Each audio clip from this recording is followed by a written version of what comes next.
то, что вы в преддверии годовщины, а 4 февраля будет год, как нет Алексея Васильевича, задумали и проводите такое красивое мероприятие. Причем хочу сказать, что вы первые, кто публично продекламировал пролог из книги «Онегин. Кто? Три дуэли». По существу, это первое публичное представление его книги. Для меня это особенно символично, потому что понятно, что книга есть у друзей, будут читать многие, кто с ним знаком, кто любил его творчество, но когда он писал эту книгу, по существу диалог, действительно с великим Пушкиным, как он говорил, иногда вы увидите это на страницах, я, стоя на коленях, с тобой, гений, разговариваю. Так вот, он мне говорил, иногда это было шутя по существу, но это присутствовало, что вы еще не знаете, что я тут пишу. Вы будете мной гордиться, и я уверен, придет время, когда мою книгу будут изучать в школах. И вдруг вот это предложение Валентины Васильевны не через какое-то время, а по существу. Только книга появилась 21 декабря в свет, и мы сегодня, 1 февраля, с вами в школе, в гимназии женской города Сыктывкара. И то, что мы услышали из уст гимназиста, меня просто поразило.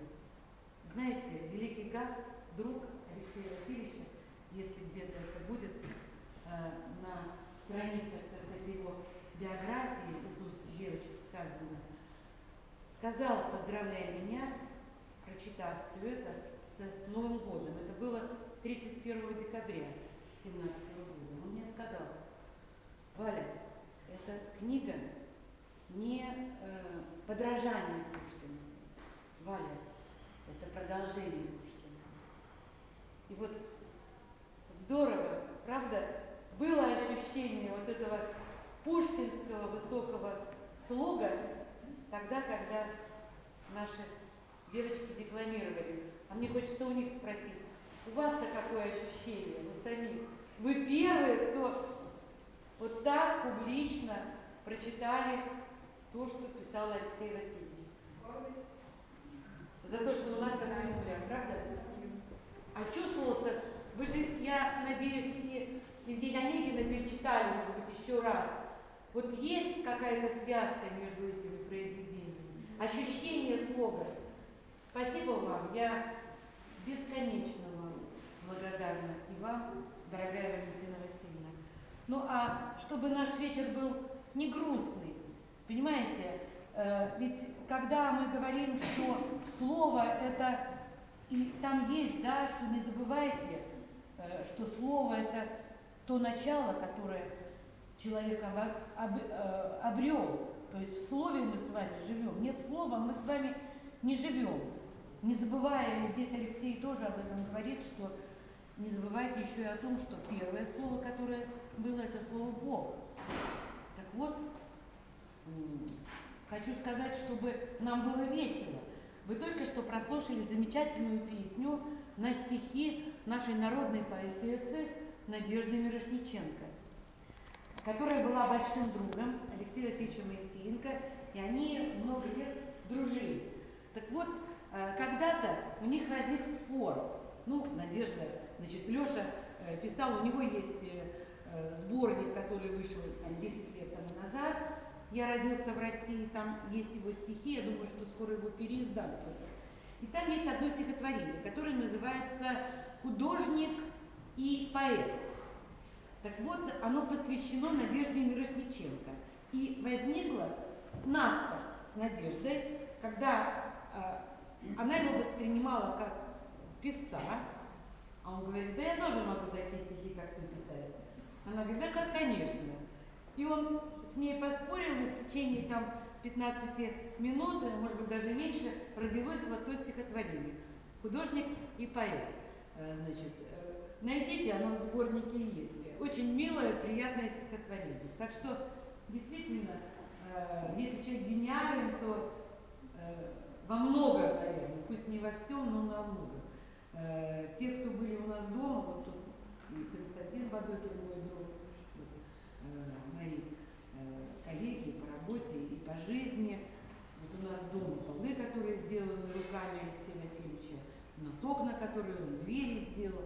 То есть он дачу построил, то есть он мог делать все.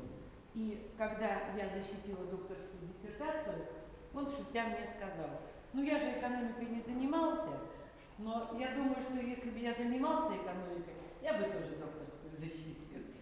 Так что вот такой был легкий, веселый человек. И, вы знаете, когда ушла его мама, она ему завещала 25 лет назад, как бы мы прожили уже без его любимой мамы, вот, но когда она уходила, она сказала: не грустите обо мне, вот Лешу так настроила, вспоминайте, даже хочу, чтобы на похоронах играл духовой оркестр, и не надо плакать. Живите только хорошими воспоминаниями.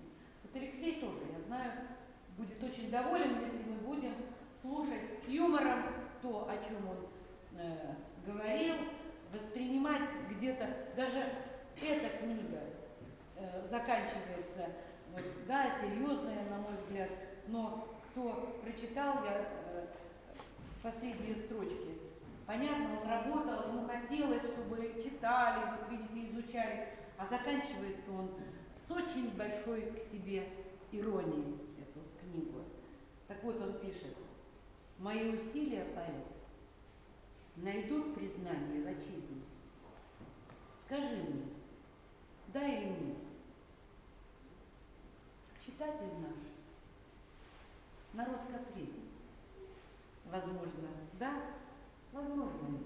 Чисто по-пушкински. То есть вот так. Поэтому все это надо с легкостью воспринимать, даже если где-то не так, без большой критики. Он ведь ни на что и не претендовал. Он просто был очень большим почитателем самого главного поэта России, но он и в музыке был удивительным человеком. И вот эта обложка, она символична. И три дуэли. Три дуэли – это Пушкин и Дантес, и здесь это есть.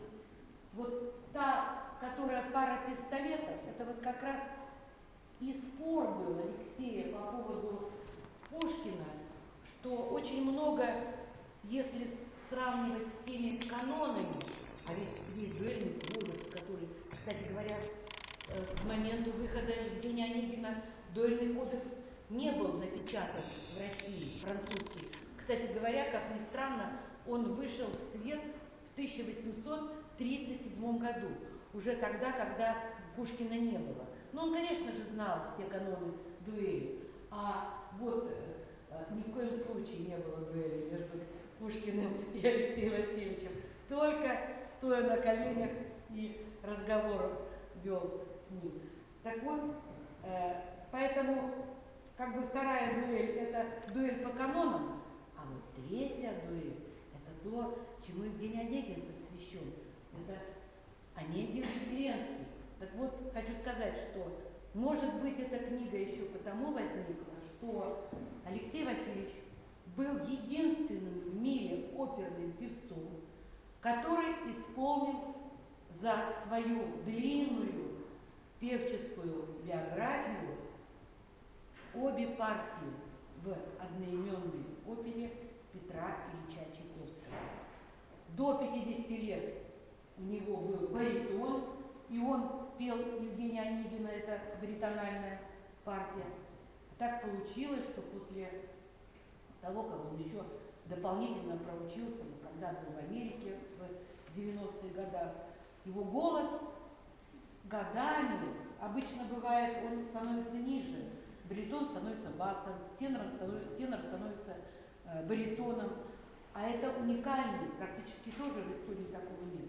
Его голос из баритонального превратился в тенорового певца, и он уже, будучи достаточно взрослым, освоил все самые знаменитые теноровые партии. Это и Радамес в Аиде, это и Герман, опять-таки в пушкинской пиковой даме, это и прекрасная партия Хазе в Кармен Бизе, и это в Евгении Онегине партия Ленского. Так вот, здесь, на этой обложке, он и коварный, наверное, Евгений Онегин, и юный поэт. И Алексей Васильевич эту партию исполняя очень переживал всегда. Ну, зачем же нужно было Пушкину убивать юного поэта, который только-только обрел вот эту славу, который полюбил Ольгу и мог бы с ней счастливо прожить. И вдруг вот эта дуэль без ссоры, как он пишет сам Пушкин. И, наверное, переживая вот за Ленского и вообще за молодых людей, а тут Тамара Ломбина, которая написала предисловие, так тепло еще сказала о том, что, наверное, в этом юном Ленском Алексей Васильевич где-то видел